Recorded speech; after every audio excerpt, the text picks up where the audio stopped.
your phone? You're good. Remember. These are the students that will go first. So Mary, Jenna, Rob, Dina, and another person from this is Professor Lowe, everybody. And so what you're going to do, this is your up and back situation. So this is our first and second. So you're going to sit here, you're going to be ready to go, and we want you to come up here. And Marty, where are they going to sit? Where's the camera going to be? Well, the camera's right there right now. So let me go get, it's right here. So that's where my camera is, and I've got it trained on these two seats right here. Okay, so right do you want to have two? We should just have one speaker, one questioner here at a time, or we could have two and then just, I think one is probably less confusing. And then they just hop over. Switch around. Okay, so the key is that you have to, Jenna, you're up here. You're number 2. Yeah, so the key is that we can't wait for you to walk over. So Mary, you're going to sit here. Okay. And then Jenna will sit there until you're ready. You're almost done. That you see that, sit there. When you see that the question, Jenna, when you see the question is almost answered, you can start walking over, and you can actually sit here and then slide it. Okay? Because the minute she gets up and goes, you're in. Okay, this is the thing. I need my paper? Yeah, you need to be able to read your question. So you have your question on the paper. What happens to the rest of our class? We don't have a little board. The thing is besides this first question, I don't know which the rest are mine because our names aren't on them. I have this here. So if we can just get the Here. This has the names. Didn't I send you the names though? The one that I sent you. Yeah, but I didn't print that out. This is it. Thank you. You know what? Just make sure everybody. Good morning. Good morning. So Jenna's going to sit in this spot. And I already stole somebody. I maybe I don't know. Hi, Sean. Sit down. You're good. Okay. Jenna, you're in the number 2 position. Yes. 3 will be Rob and Dina. Okay. Is that 3 and 4? Where are they? The class. Did I tell the class? They probably can't find it. W116. I said what class? Mary's here. Okay. Sorry. So you're gonna have I'm the representative of our class. Exactly, you are. So, and just tell them. Remember to tell them your name. Yes. I'm Mary Hamble, and I'm representing the Monday-Tuesday class. And this is a question by my classmate Nicole. Henry. Yeah. Okay. I sent them that picture, so. Oh, okay. So yeah, we're all just standing there. It was really a class. Yeah, we Now, really are. you want their image up on the screen, right? Yes, and let's see, and we're show and sharing. I've already got that running. Right. And I'm still recording, right? I'm still recording, right? Yes. Good, okay. And you'll be recording what's on the laptop, not what's on here. Once everything's right. We'll switch it to over here. What do you mean it'll switch it over here? It's collecting this information because this is fed by the system. Yeah. Okay, good, thanks. I don't know how you guys had it set up the other day with Jim, so. I wasn't here because Oh, I was there's out of Jim. town. Speak of the demon. I mean devil. I mean Jim. Jim. Yeah. But I had it set up at 8 o'clock this morning, and then Jessica walked in, and it was like, No. Ipsy. Sorry. Good morning, sir. Good morning. How are you this morning? Not good. What's wrong? I don't feel well. You don't look like you feel well. No, I don't. I mean, you look okay, but you don't. No, it's just. No, I'm pretty ugly looking. But I can tell. You just have that. I'm gonna hurl. Just kind of, no, just kind of existing. I woke up this morning. I felt like I didn't sleep much, but I did sleep. I think it's the weather change. And I was worried about my daughter's snake because it was hiding under the rock. And yesterday I came home, and there was a skin about this long. That's why he was hiding. He was shedding. So I fed him his mice yesterday. But, Now I'm hungry, thank you. Mm-hmm. You're welcome. Now I can have mice. You can have your mice now? Yeah. Now what? The hell's he doing here? I just started the studio for him, so maybe it's the Chiron or something. He might need help with that. Okay. Why isn't this showing up here? Sorry. I need an audio CD. An audio CD? Blank CD. We're gonna Yeah. start in a few minutes. A blank CD? Oh, well, that's different. I can give you a blank CD. Okay. Sorry, got other fish to fry.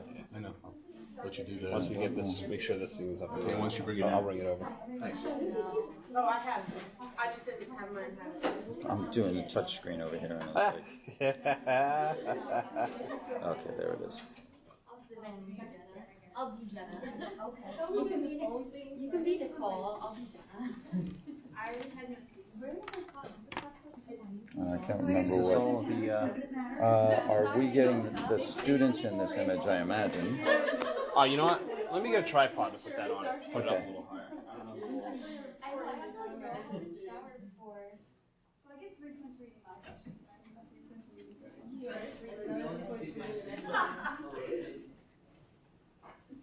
I mean, our classes, we just listen to them.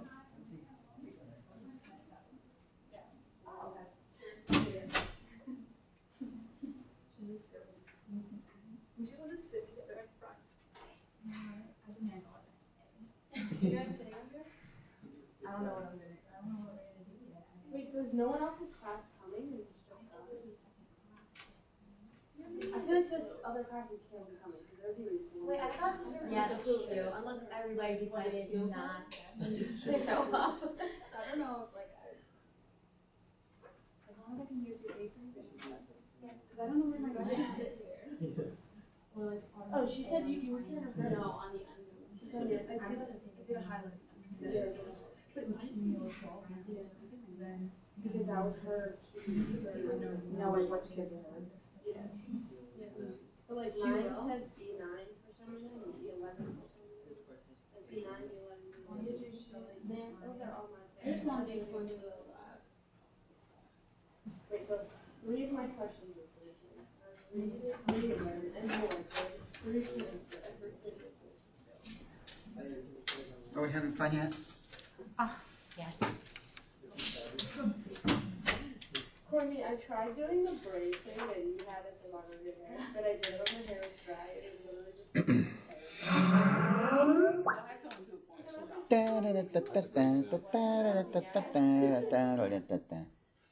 and then I looked. Then I have to go over. They had, the full thing over in A113 with real plates and real coffee cups. And, Yeah, yeah, I know. that's the president's baby. That's why. Even though she wasn't there. We'll stop for the president's stupid sewing class. Big blank empty room. Oh, and Samuel is actually available. 1:45 or 2:50.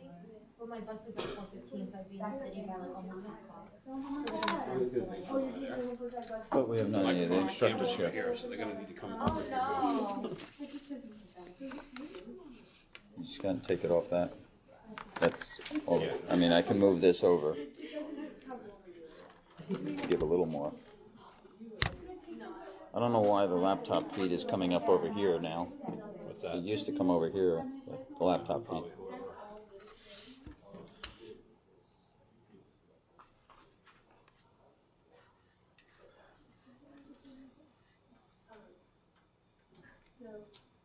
Don't sit down there, Jeffrey. I have to ask questions, you might as well be down here somewhere. Okay. Okay, Marty, Mr. Karaoke is online right now, so I don't know if you want me to go ahead and connect with him or. Let's wait until Okay. Barbara's in here.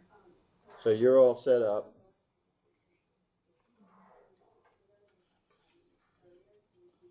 Did you want me to grab a audio CD for? I'll get Does he need a Sony one, or can it be just a standard? You can say, I have to ask him what it's for, I guess, that's why. Yeah. It's for one of his students.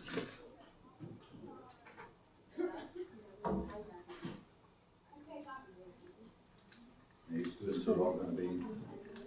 Well, we're gonna be feeding them up this way to ask the question. Oh, okay. You know. You're gonna ask him about the draft? Yes. Isn't it different over in Africa? Amazingly, no. Oh, I thought they all had to serve. Depends on the country. Thank you very much That's for true. doing this, guys. Okay, should we get him? He's ready. Samuel's Well, here? he's online. Oh, okay. That doesn't necessarily mean he's ready, but he's online. So, So we can initiate the call. yeah, we should sit here. Yeah. We have so many questions. So we should sit here. Yes. Where are we Yeah, gonna- but where's the camera? Yeah, where's the he camera? gonna see here. us? So the Oh, camera. he's gonna see us through this camera? Yeah. Okay, so. Oh, here we are. Yeah, I don't know how you want to set yourselves up. Well, she's gonna ask the questions. Oh, okay. Yeah. And maybe a few others. Yeah. Good morning. Hey, Hi, Samuel. Samuel. Do you see us? Oh, you have the whole class there. Who's this, Rob? We're gonna see them in a minute, I think. Tell it, I don't know.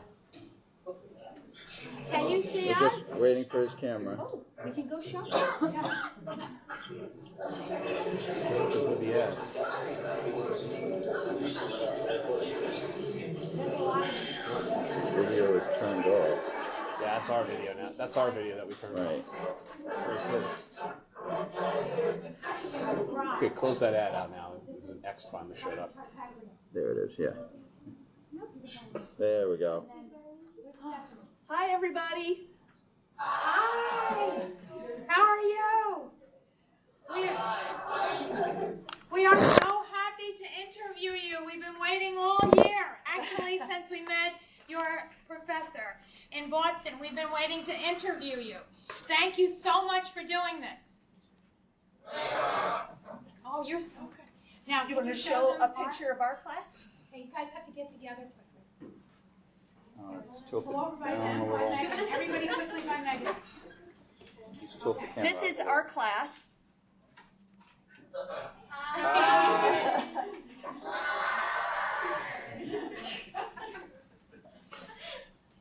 Okay. Okay, so we will start the questioning. Am I in there now? Okay, so we are going to start the questions because we are so anxious to ask you as many as possible. So Mary is our first speaker. She's going to ask question number 1. You all have a list of the questions? Is that correct? Good, very good. Okay, so can we get this on Mary? Yeah. Okay, so you're going to see Mary, and you are behind Mary on the screen.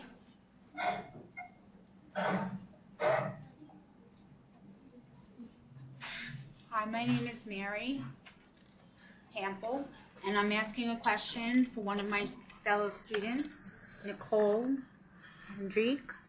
The question is, over the years, do you think you have seen a decent amount of improvement on malaria regarding treatment, prevention, and stability?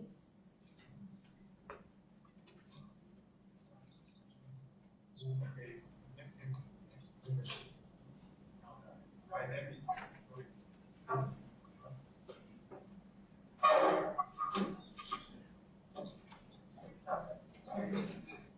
so I kind of was so thank you for your about the progress we've made in malaria, the fight against malaria.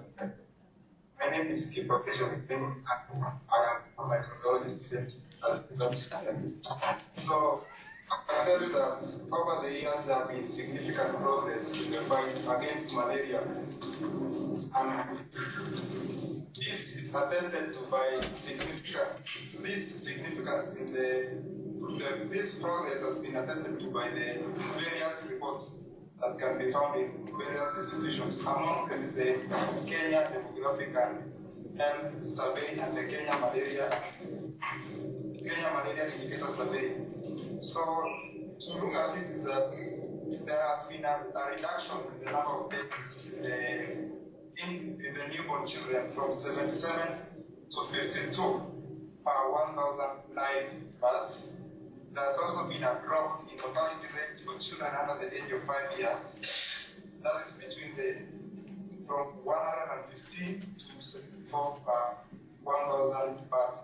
So this is between the year of 2003 and the year of 2008. Also, malaria has moved from being the leading killer of children under the age of 5.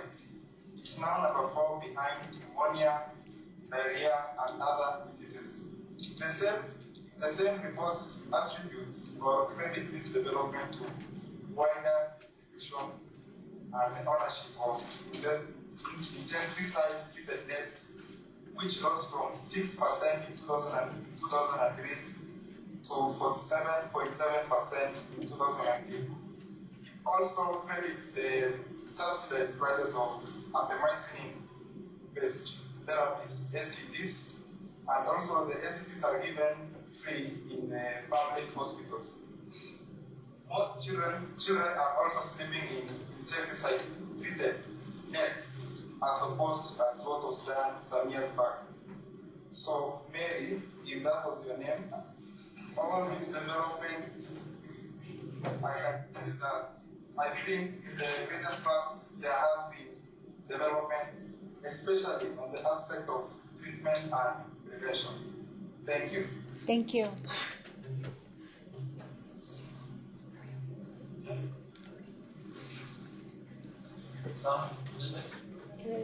Hi, I'm Jenna. So we're learning that the government is trying hard to eradicate malaria. Does it come across as so from your point of view?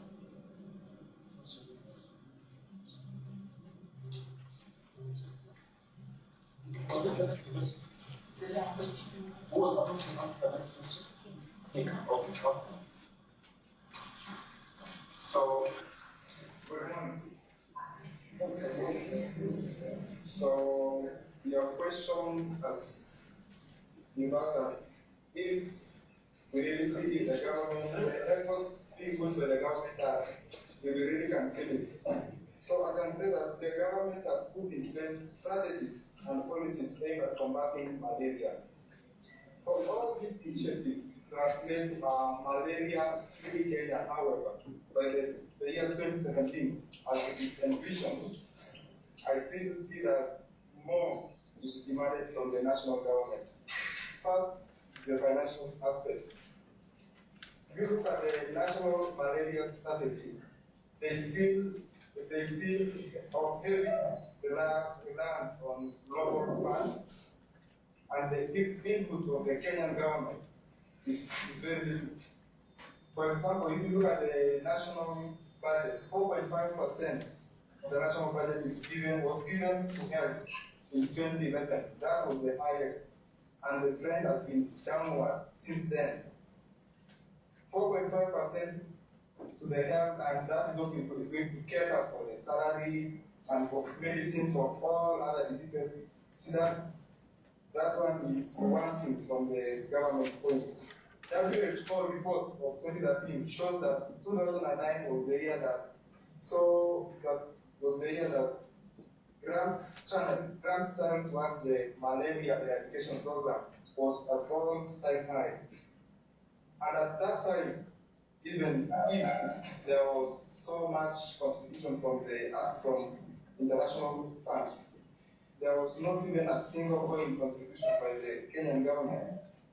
And then secondly, if you look at health, the health has been and is now both since 2010. And the functions which are important to malaria that have been developed include the health services management, communicable and vector-borne diseases control and management control, environmental services. So looking at it, that there must be first the creation of these personnel and structures which can be able to enable the evolving units to carry out these functions. The national government seems to be in so much hurry to relieve of some of its funds in fighting malaria and giving it to the evolving unit, which they are yet to create such structures. Also, the wrangles between the county governments and the national government may impact negative on the gains made so far.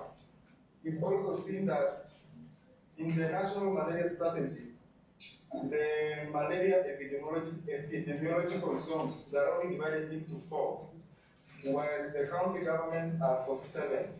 So the mode in which the revenue is going to be allocated to each county will not reflect on the malaria status of that particular county. I'll guess an example, like Nairobi, which is the most populous county in Kenya, was given a lot of money, and Lamu was given the least, and yet Nairobi is a low-risk area when it comes to malaria, the epidemiology of malaria, and Lamu, on the other part, is among the endemic areas. So this fast evolution of this health sector may impact negatively on the fight against malaria. And so I still think that the government still has a lot to do. Thank you. Thank you.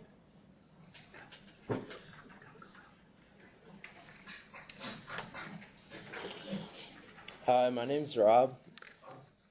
Based on the National Malaria Strategy, Kenya's farming and agriculture contributes to over 1/3 of the GDP and provides employment to over 75% of the workforce. One downside to this is the poor irrigation schemes on the farms because they are breeding grounds for mosquitoes and malaria. What do you think can be done to help improve this problem?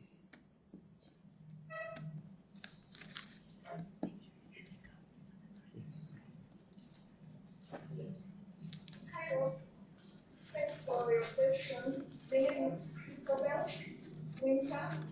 I'm a microbiology student. And to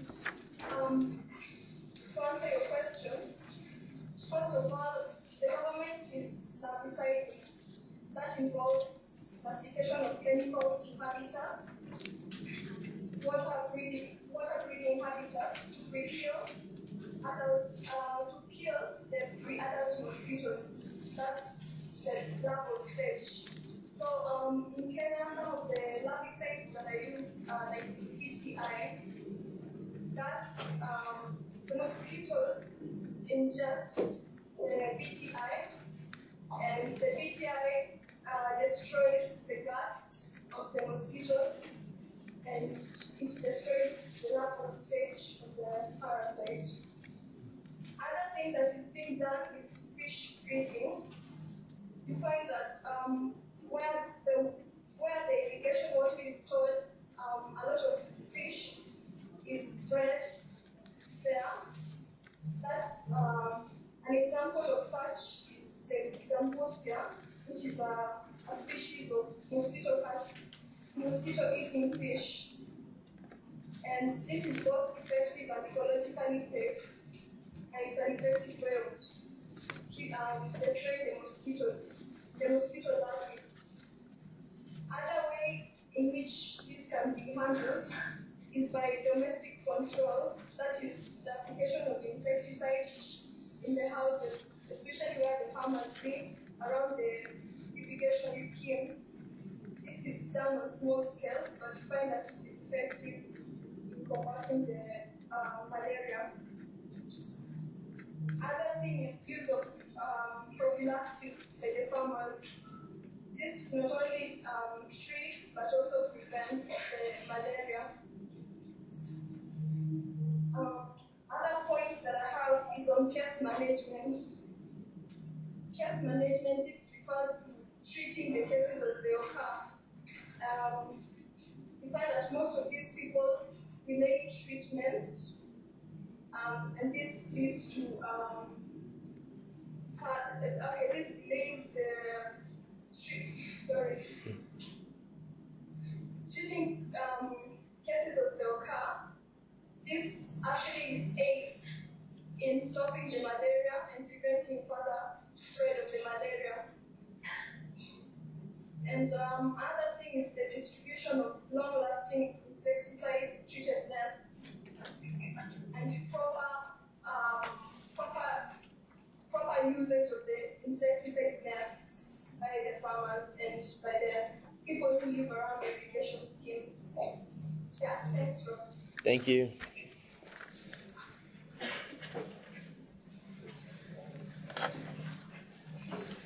My name is Dina. How are people living in high-risk areas educated about malaria prevention? Thank you. My name is Fernando Duncan. I can follow this student. So, the high-risk areas in Kenya are mainly the western part of Kenya and the coastal part. Those are the major high-risk areas of malaria. Now, in these areas, people have been taught by various ways. One of the ways is that there has been a lot of campaign by the government and even NGOs. Mostly by the government is done through the Ministry of Health and the community health workers to educate people on various ways of how to manage malaria and even the mosquito, which is the vector of malaria parasites. Also, there has been advertisements in billboards. Like if you go to the western part of Kenya, you see a lot of billboards talking of showing something about malaria. For now, we can prevent it. But like the advertisements of using nets,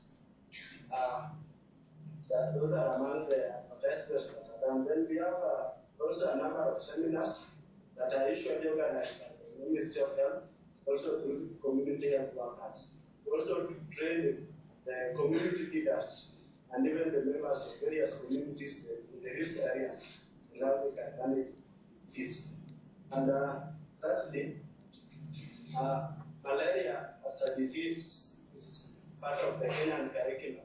It is learned at almost all stages of education, like in primary schools, under the diseases, it is there. Secondary schools and even near the university, studied as part of our university study. So I need to inform you that there is a lot that is being done so that people can get information about malaria and how to manage it. Thank you very much. Thank you.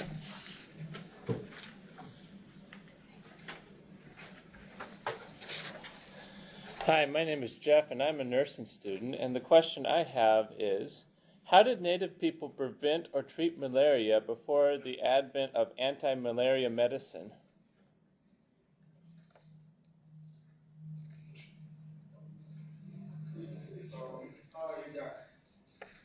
So maybe Jack, I will first tell you that Kenya is a multi-ethnic country, having approximately about 42 tribes.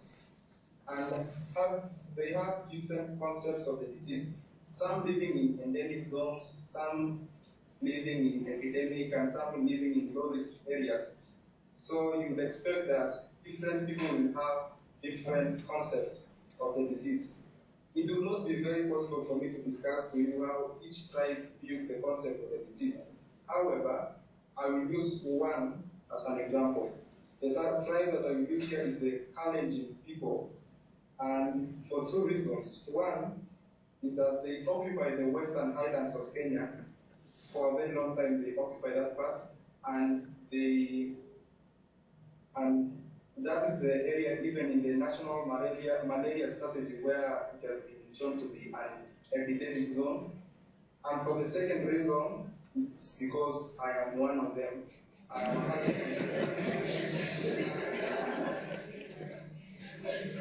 Having lived here for all over the years, they have developed appropriate concepts relating to malaria treatment and prevention. These concepts are based purely on the symptoms and the notion of health, and the traditional notion of health and disease, and are derived from observations between the environment, conditions, and malaria. Malaria was largely seen to be caused by seasonal change, and therefore was seen to be natural and inevitable. So, to them, there are several types of malaria. In the modern medicine, the types of malaria are grouped according to the species of malaria. But since there was no such knowledge at that time, it was purely on the type of symptoms that were tested. This therefore define the treatment and prevention. For example, if the disease will become severe and cerebral in nature, It was regarded as spiritual and needed interventions from forces like sorcery for cure and preventions. So two, excessive feeding of sweet foods was also viewed to cause malaria. For example, avoiding eating a lot of honey, sugarcane, and maize was therefore seen as a way to prevent one from malaria. Treatment involved administering of herbal concoction. The current kids will tell you that these herbal concoctions are called saggy pig. They were obtained from roots. So these herbs from leaves and barks of specific trees which have. So most of they have been documented, and because to say that you are a nursing student, maybe you look at papers by people like Godfrey Kipsise. They have a lot of these trees, and one of the trees which the roots were used to prepare these concoctions is called the Acacia. This is the botanical name, not Acacia, but Acacia idibotyra. The Canadians will call it Zenetwe. So, Mr. Jack, it was a pleasure having you. Thank you. Thank you.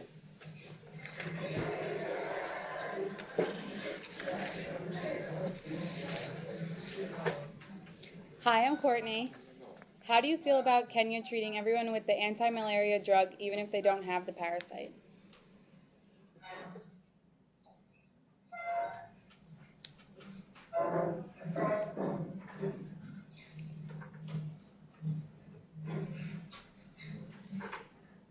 Okay, I am Oscar.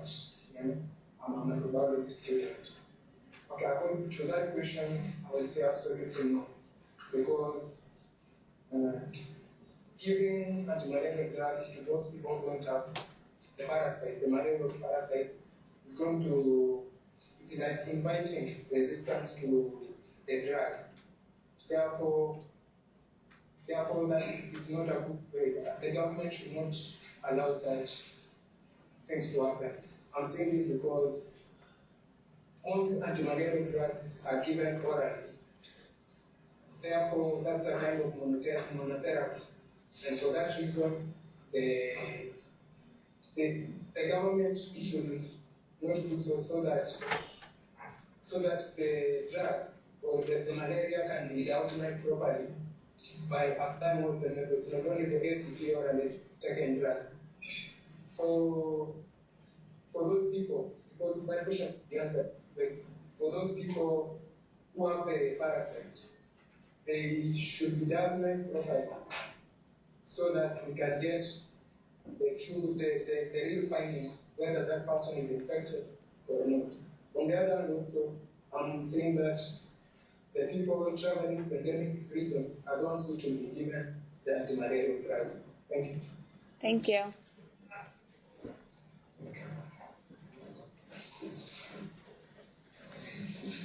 Hi, I'm Jenna.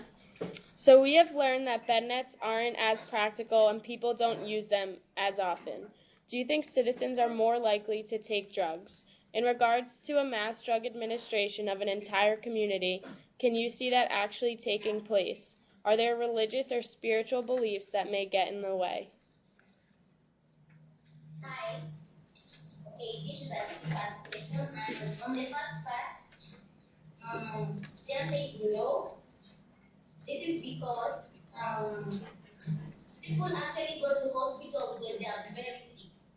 So giving them a drug when they are not sick is so impossible. It's very hard to convince them to take these drugs. And another thing, as Africans, people work with misconceptions. For example, there was this time that there was a vaccine for tetanus, and people were saying that it's used, it makes people to become infertile.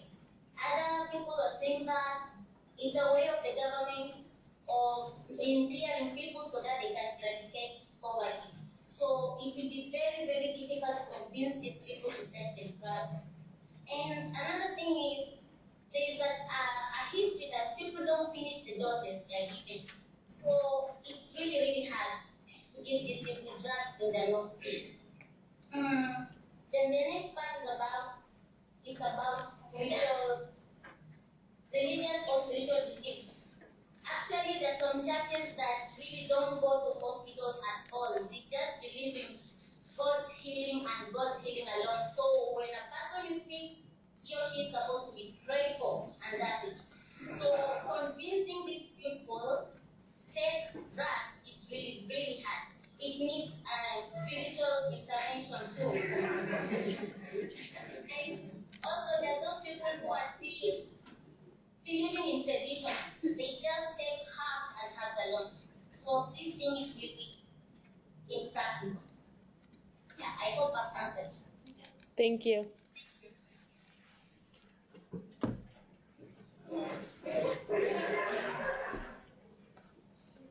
Hi, my name is Kyle, and my question pertains to pregnancy and malaria. The World Health Organization currently recommends that all pregnant women living in malaria endemic regions use insecticide-treated bed nets and intermittent preventive treatment. However, there are several cases which show poor uptake of both preventative efforts among pregnant women. What do you believe is the most prevalent reason behind cases where there may be a lack of compliance with treatment among pregnant women, or in general to diseases such as malaria? My name is Alfred. The question is in two parts. The first part is asking the reason why might be why the people are not actually using the insecticide-treated nets or the beds.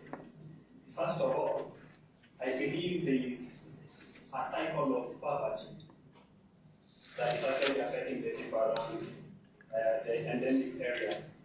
First of all, it is really absurd when the government has to provide nets for the people around the areas, but the people do not have shelters where they should hang those nets. So it's a question of, you give me a net, where do I put it? And the next thing is, there is also ignorance. People are given the nets, sure, yes, but the nets are used for other purposes. First of all, the nets can be used to make stronger ropes to tame animals.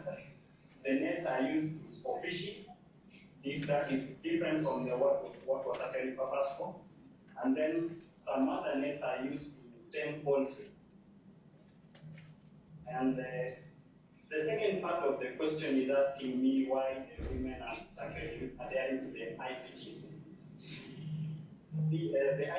Getting the IPTs means that you must be within the close range of getting to a health facility. And in Kenya, we know that there are few health facilities, especially in the endemic areas. People have to travel far to get the health facilities. And if you look, I mentioned the cycle of poverty. So if someone does not have the capacity to travel, then that person does not even see the need of traveling far to the hospitals to get the IPTs. And also, if there is the lack of know-how, okay, someone can be given the IPT, sure, yes, but does not know how to use it. The doctor may explain the usage, but the person may use an overdose so that maybe I can get health much more quicker, or use another dose. And that one brings complications where there might be resistance. And there is also a general lack of awareness. When I was growing up myself, when I played with the neighbors of the children of my neighbors, I was told, do not play with cold water. When you play with cold water, you're going to get malaria. The people who told me that did not know that the malaria is actually spread by a mosquito parasite. So with them, there is a notion that the malaria is not actually spread by the mosquito parasite, but is spread by maybe the environmental issues around us. Some people, especially in the rural areas, they expect a nutrient and nutrient back of the sugar. Because they say that part will give you malaria. some places you have not to eat a lot of avocado sauce, you get malaria. So there is need to actually tell the people that malaria is caused by a mosquito parasite and not that or when you take some certain type of food or not. Then also there is inadequate health facilities and also trained personnel. The trained personnel within, some of them are fresh graduates from university or from colleges and have never actually had an experience to diagnose a malaria patient. So someone is in the lab and will give you will diagnose that the patient is a malaria positive, yet the person does not have malaria. And also, the main problem that is giving Kenya an headache in solving these problems with malaria, I began with poverty. So the most difficult thing is for people to get food. So people see how do you go out there looking for drugs or nets to cover yourself when you don't have the food. So people have gone looking for food other than concentrating on the issues that are actually affecting Kenya, on the health issues about malaria. Otherwise, thank you. Thank you.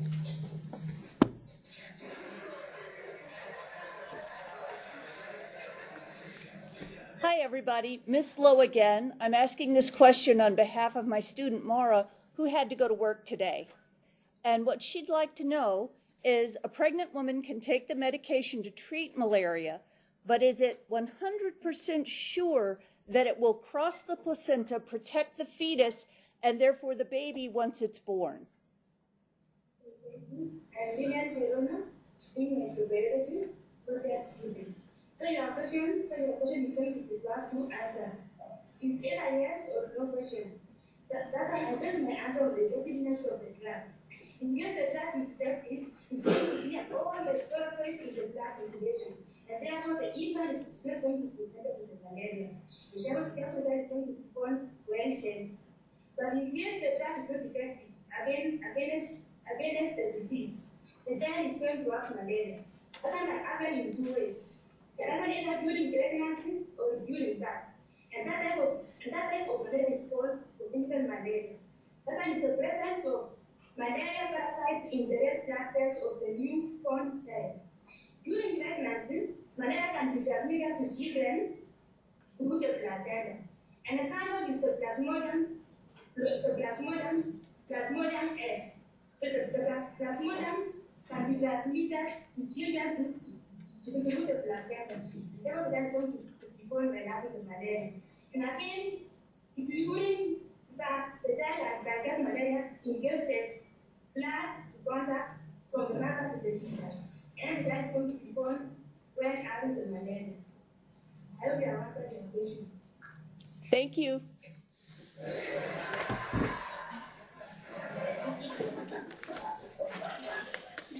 Hi, my name is Reena. Are people in malaria endemic regions taking the necessary precautions, participating in studies, or showing interest in new methods for fighting malaria?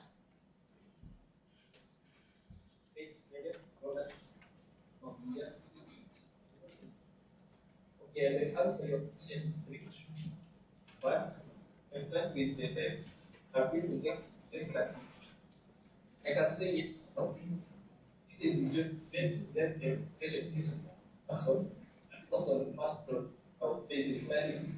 If this person, let's say, has the knowledge and not want to take the necessary precautions, let's say a community of learning people, most of these people, a community of learning people, these people, all of them, a good number of them will take the necessary precautions. For example, when you consider the urban and the rural area, most of the urban people are educated and most of them are using the necessary precautions. Unlike the rural part where most of these people are learned, like for my friends, the other speakers have said that there are some people who see this, let's say, give them mosquito nets to treat malaria to mosquito nets.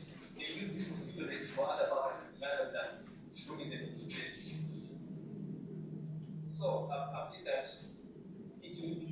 with the level of education, a good number of library we use precautionary. Those who are learning. And the second part of participating in studies, yes, a good number of people participate in studies. It is monitored, so we have normal observation of seen people participating in studies. And then Kenyan citizens who are interested in the new method of fighting malaria. Yes, they do show interest in the new method of treating malaria, depending on their availability, this method and the access given to them. Thank you.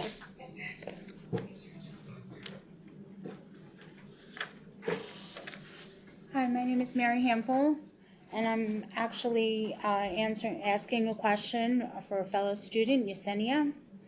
The question is it true that people in malaria endemic countries do not take malaria seriously in the same way we look at the flu in the northeast part of the U.S.?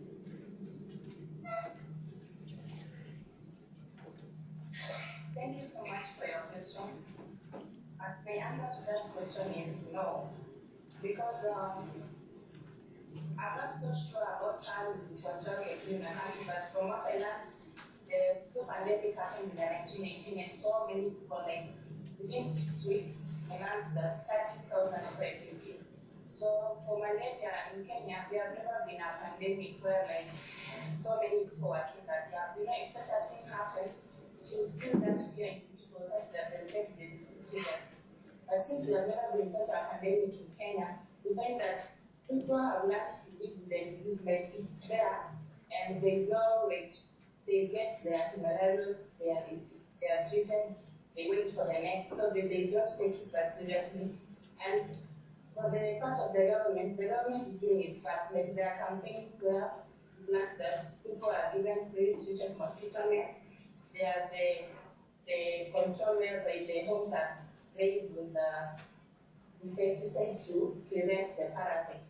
But you find that not all the people are willing to comply with all this. Like for instance, the use of the treated mosquito nets, not everyone is using them. The plant where people are using them for other reasons, like making vegetable garden, using them to make crops. And then it's just the general ignorance where people like, we just feel it's hot, especially the people from the coastal region, where the temperatures and humidities are so high.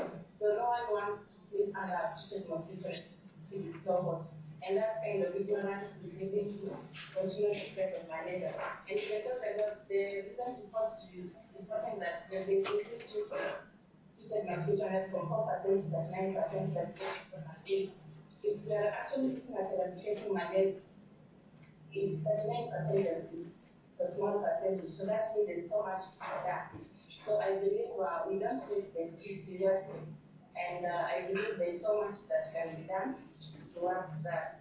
You can see another instance whereby there's an initiative by the government where people are supposed to take antimalarials traveling to the endemic regions.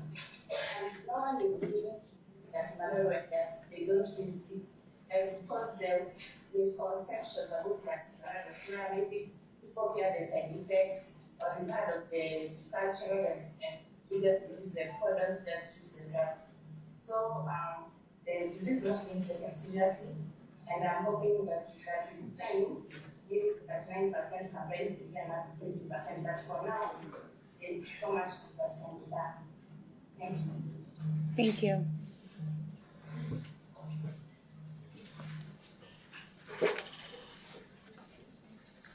Hi, I'm Stephanie, and I'm a biotechnology student. My question is pertaining to climate change. What are the projected effects of climate change on malaria in Kenya? Kenya experiences the equatorial tropical climates, which is mostly hot and humid at the coast, temperate inland, and very dry in the northeast and northern parts of the country. The lowlands are mostly hot and dry, and the islands are more temperate.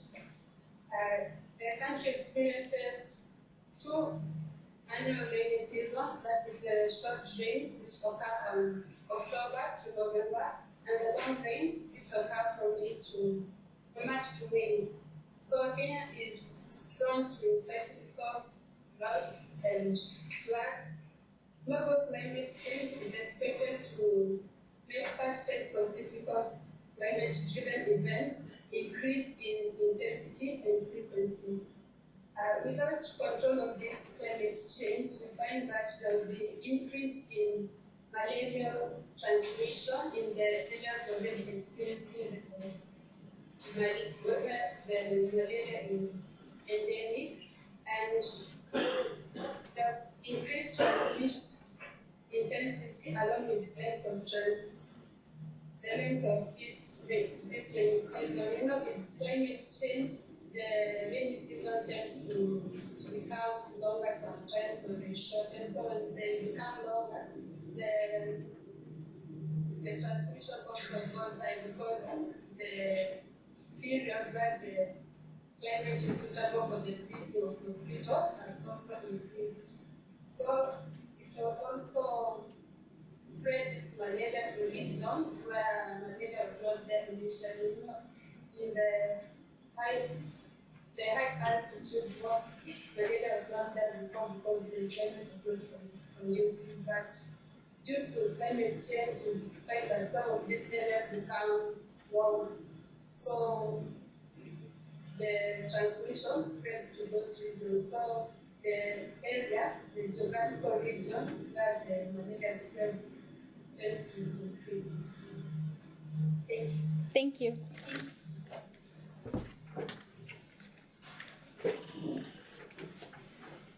Hi, my name is Kyle, and my question pertains to diagnostic procedures.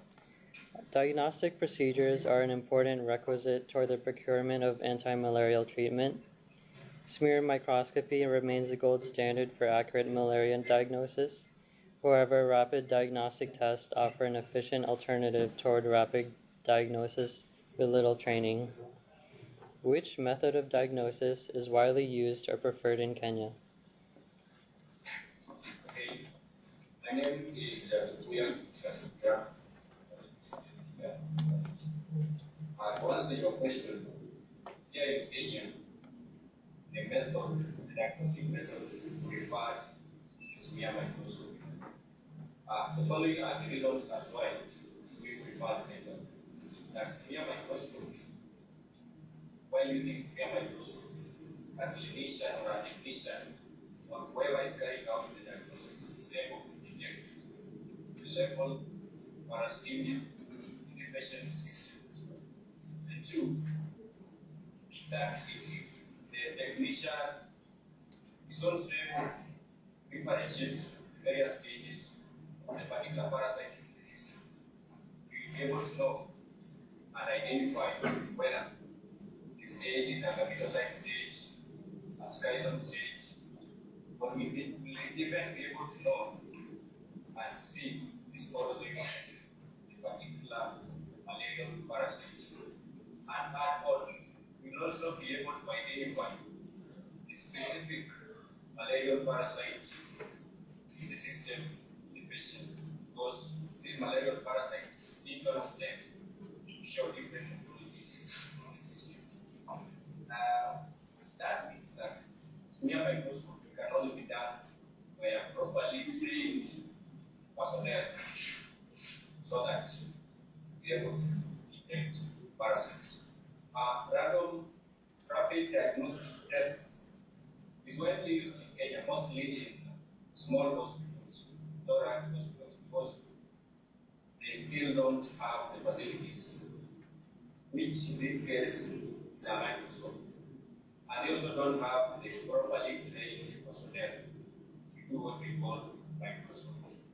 So they opt for random rapid diagnostic tests because they are cheap. They are also easy to use and they require little training. But the medical practitioners in Kenya and we students of microbiology will opt for smear microscopy, because that's what offers the quality of diagnosis malaria. And with that, at the clinician will be able to administer drugs according to the number of parasites observe in one's system. Thank you. Thank you.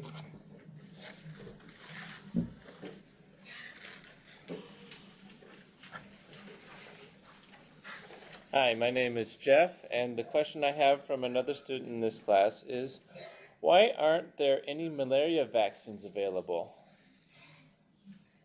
Thank you. My name is Pamela Shigert. So the reason is, there are several reasons as to why there are no malaria vaccines in the field. So this is attributed to the complex life cycle of the Plasmodium parasite. So the life cycle of Plasmodium parasite is an heterogeneous one, which involves an insect vector and a human host. So the Plasmodium parasite, Plasmodium falciparum is polymorphism. It exhibits several shapes in the insect and the human host, which involves the schizoids, the merozoites, and others, which are very difficult to control. The next point is that it has a complex genetic makeup, which produces 1,000 of potential antibodies. So these antibodies, they cause a relapse in malaria. So the malaria persists for long because they evade the human immune system. Because after invading the immune system, they cause the service problems. Another point is immune response to parasite is complex. So if there were vaccines, it would stimulate the antibody production, which will have a little impact on the T cells and antibodies to eliminate the parasite. So if the Plasmodium T cell was generated, they cannot protect against infection of malaria. Thank you.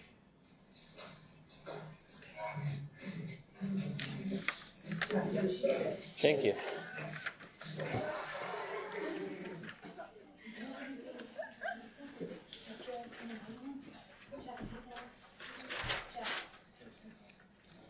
Hi, my name is Melissa.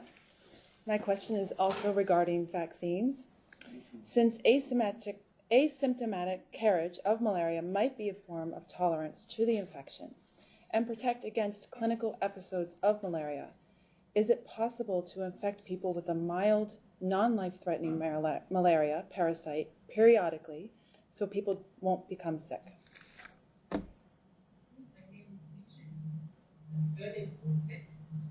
Response to the question. Yes, it's very parasiting into some other meat so that it skips the critical episodes for malaria. This is because we find that the asymptomatic carriers of malaria, they have developed protective immunity that enables them to respond positively. They don't have the clinical manifestations. This is because they retain some plasmodium in their system, which enables them to not to develop severe or super infection. And for in response to this, the next question would be, why is it that we don't have a vaccine yet we can see a solution somewhere? So I invite the colleague to respond to that.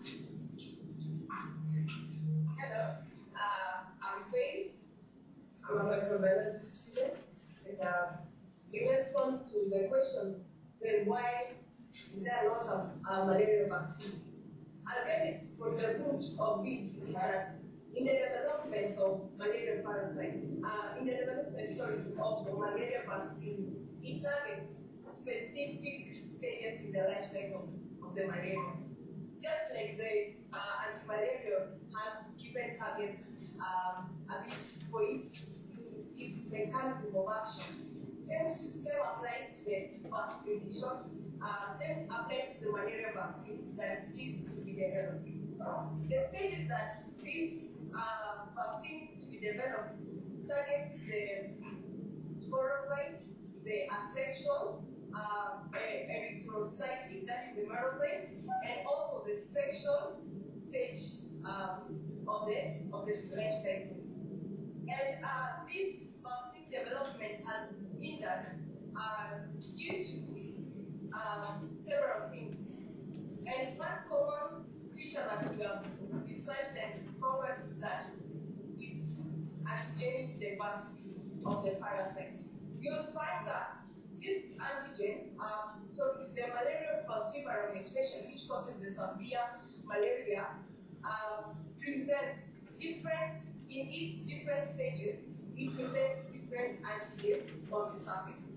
So when it presents these surfaces, for instance, represent for antibodies for to use against merocytes won't affect the sporocyte or the dermatocyte. Therefore, causes hindrance. Also, you find that merocyte surface protein, one, they are coordinated, there are several of them. That's merocyte surface protein 1, and also there's 2, and there's the glue protein. Those they are known to be highly polymorphic. That is, they show different forms, such that if you are to develop a vaccine, it will bring about the highly polymorphism will create a hindrance. Also, you see that this vaccine can either target the merocytes, can either target the sporocyte, or the sexual expression. For those that are targeting the sporocyte phases, you find the challenge there is that they encounter multiple epitopes. Epitopes referring to the portion of the antigen presented on the surface of the macrophage. Therefore, these multiple epitopes brings about such that the sporocyte continually sloughs off the protein layer and restores it the newly synthesized protein. Therefore, it comes always in new ways, creating also a barrier. In all this, it brings about the complexity of the malarial parasite. And other things that other features is also the mutation of the parasite. You find this is evident by the resistance in antimalarials. That's why there are cases of resistance. While people there are cases of mutation of the parasite.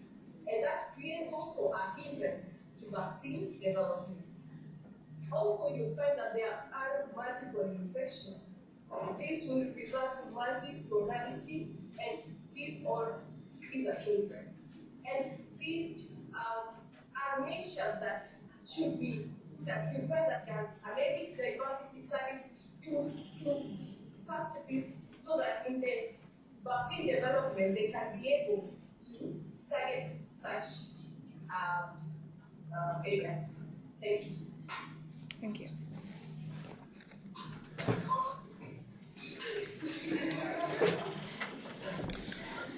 Hello again. My name's Rob. According to the National Geographic magazine article, Stopping a Global Killer, DDT became banned due to the effect it had on wildlife. What do you think about the use of DDT for indoor residual spraying to prevent malaria?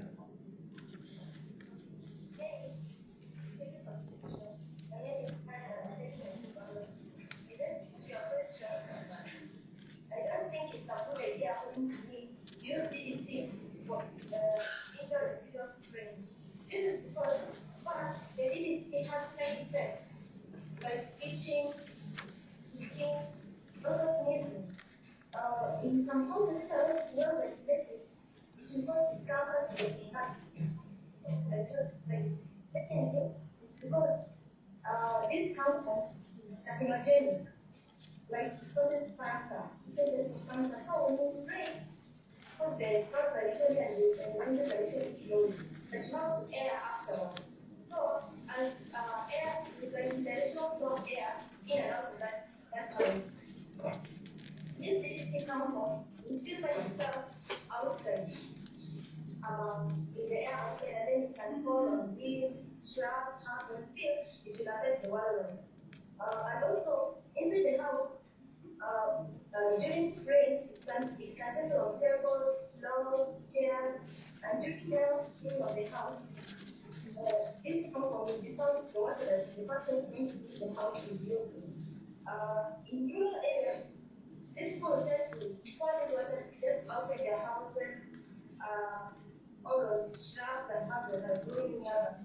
The birds which come and feed on those plants and they have significant effect on them.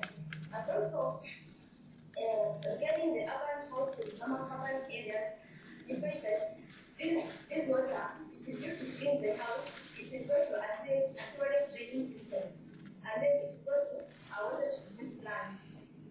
In water treatment plants, the water that is treated, which is not contaminated for drinking, is returned back to the river.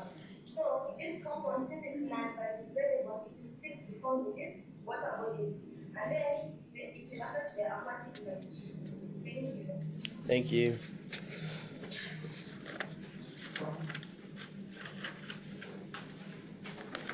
Hi, my name's Alisha. Since the malaria parasite has grown resistant to treatments in the past, do you think it may be more beneficial to inhibit the reproduction of the mosquitoes that carry the malaria parasite? Thank you very much for the question. My name is Ramsey Daga. It's my pleasure to answer the question. Absolutely, it is yes.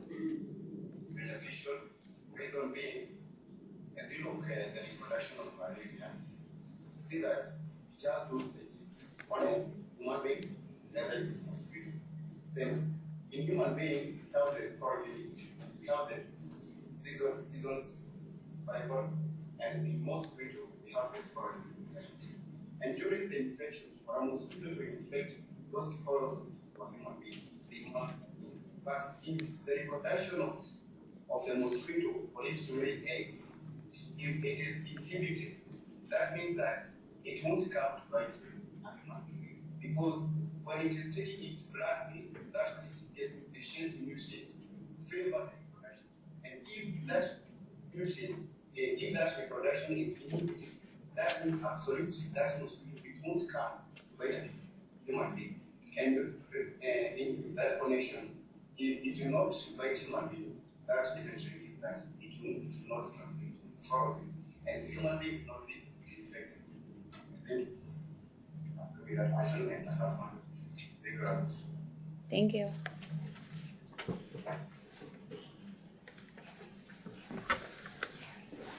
Hi, it's me, Jeff, again. And the question I have is, since certain plants are used to create mosquito repellent, why is it difficult to find the substance that repels the mosquito from biting? Mosquitoes bite us because they are attracted to the chemical compounds produced by our skins, the heat. So in order to prevent them exactly from biting us, that means that we have to prevent those compounds from being produced by our bodies. And that will be that we reach surviving at home.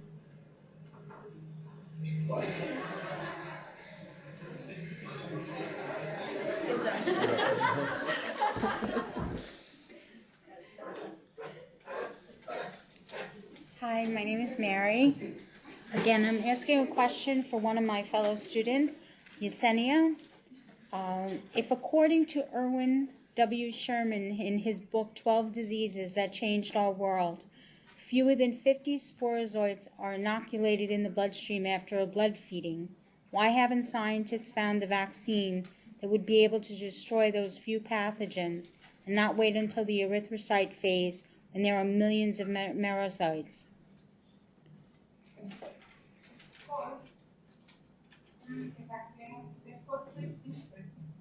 Because of the site and complexity, the parasite produce thousands of antigens. So to target a specific antigen so that we can develop a vaccine has been hard for them. It's so complicated. That's why up to date they cannot find a vaccine.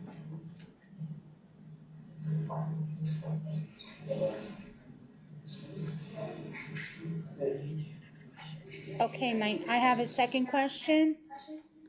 It's also for Yesenia. Is it possible to destroy the parasite inside the mosquitoes in one of its transformation before coming out and infecting someone else?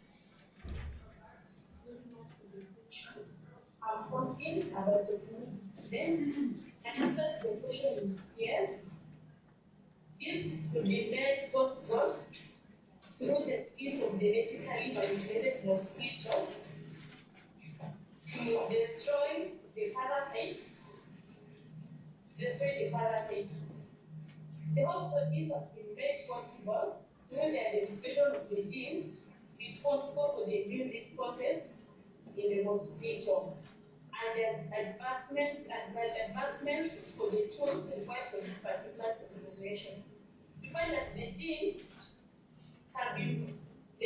that are responsible for the immune responses could be manipulated so that the mosquito start producing antibodies against the parasite and stop living in harmony with the parasites. Thank you.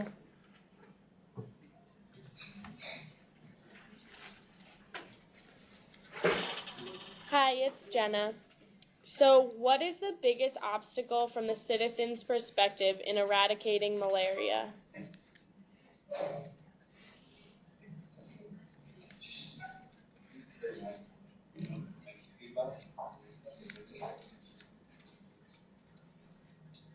Okay, according to me, the biggest obstacle perspective of eradicating its poverty. He's saying that because in most cases, poverty comes as a mark of struggle after those.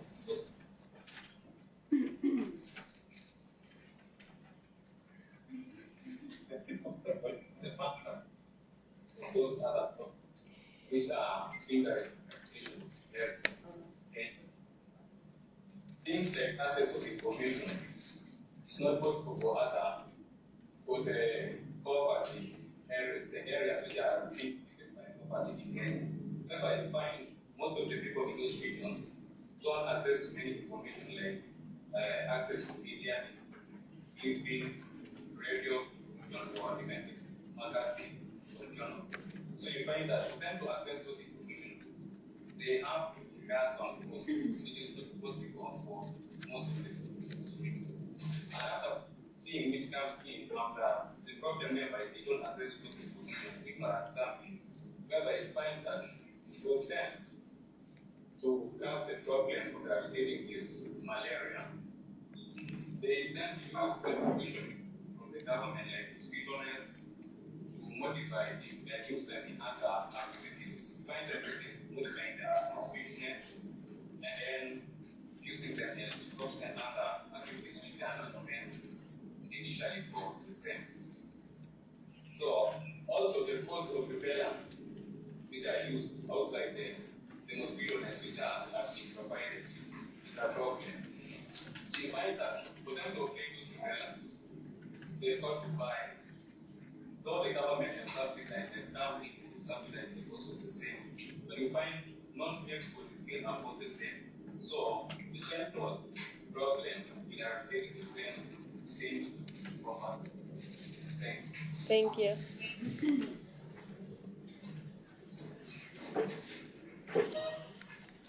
Hi, I'm Andrea. I'm asking a question for a student who couldn't be here today. My question is, do you feel satisfied with the current action plan in place in your region? Okay, thank you. I'm Reena. I'm to answer the question. Okay, I don't feel satisfied. So my first part of the question is no. I don't feel satisfied with what the government is doing to eradicate malaria. One of the reasons is the health workers are always, in most cases, on strike. This is because they're not paid well, and if they're not paid well, most of the patients will not access medical care.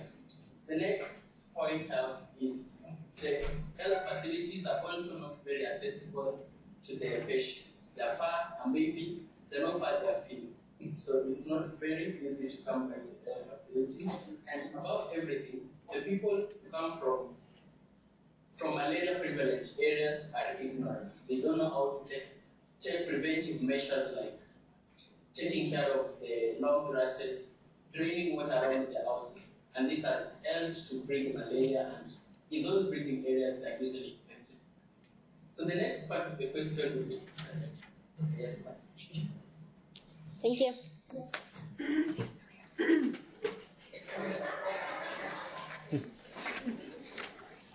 Hi, I'm Dan. I'm asking a question for a student who's not here. And have you witnessed a patient with an allergic reaction to drug treatment? Hi, that's my name is Rob. Personally, I've been able to experience some people with allergic reactions like skin lesions and also somehow vomiting in some cases also has contributed to some kind of allergic reactions. Thank you.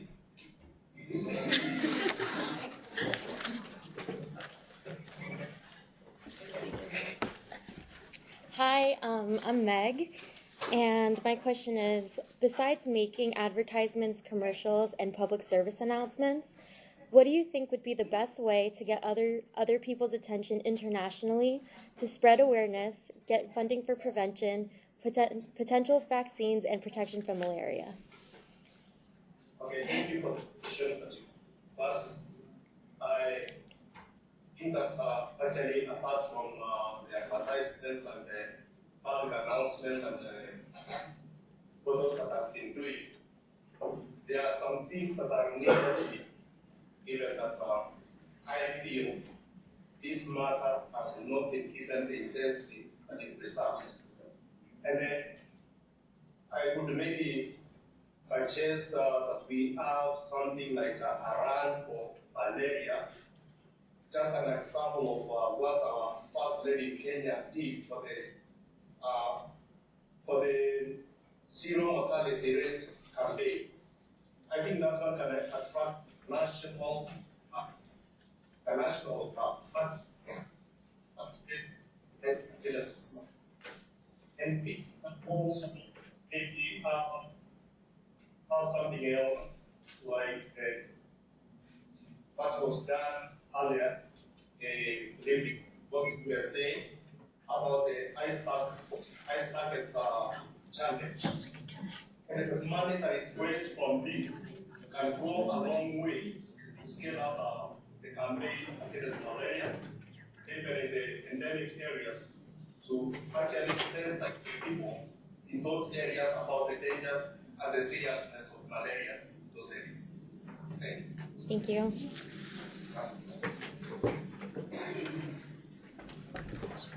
Hi, my name is Demi, and my question is there something very dire that needs attention that is not receiving? Hi, Stephanie. My name is Robinson. Demi.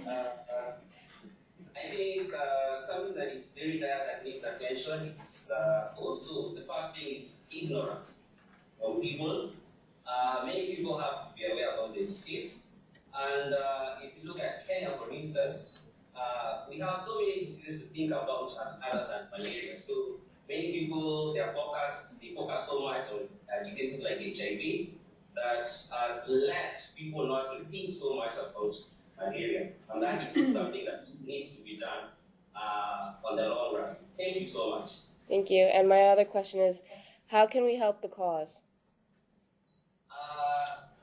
I think the best way is to come to the grassroots level awareness through seminars, training, and also I like the idea about the ice bucket project that was all over YouTube, that was to raise funds against Alzheimer's disease.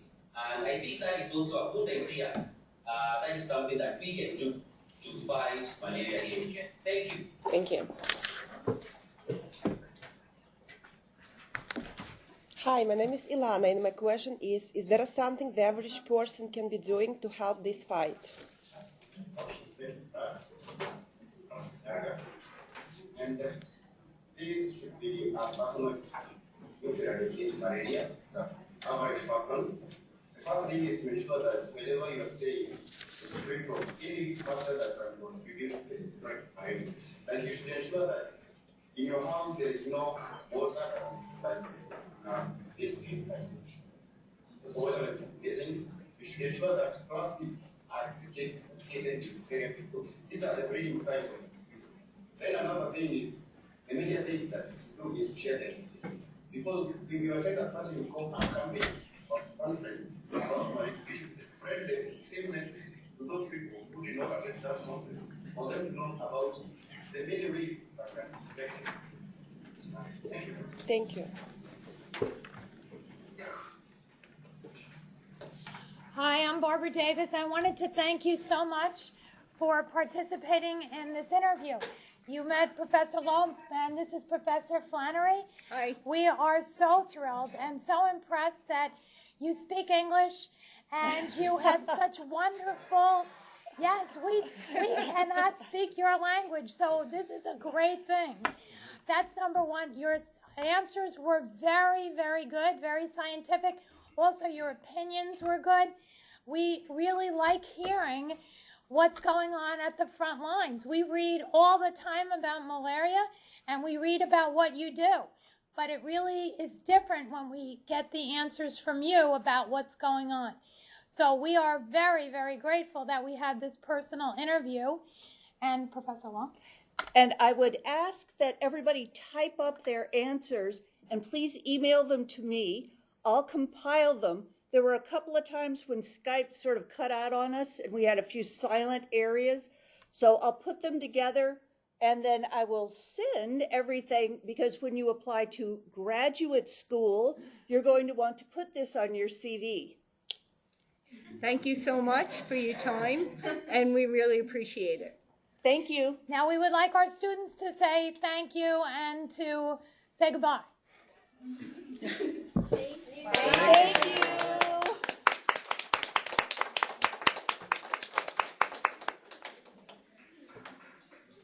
Let me just... Bye-bye. Bye-bye.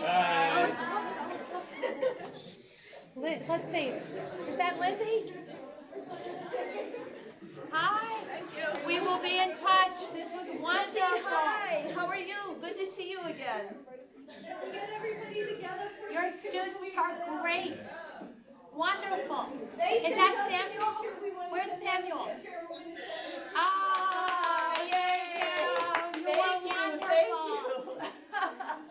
We will be in touch. This is a wonderful opportunity for education. And I can't tell you how much we appreciate it. Let's do it again in the spring. A lot of work on your part. I know your students really did a lot of work. Thank you so much. Thank you. We'll see you soon. Bye-bye. Okay, everyone's pushing. We can get everybody together. That was good. I'm sorry.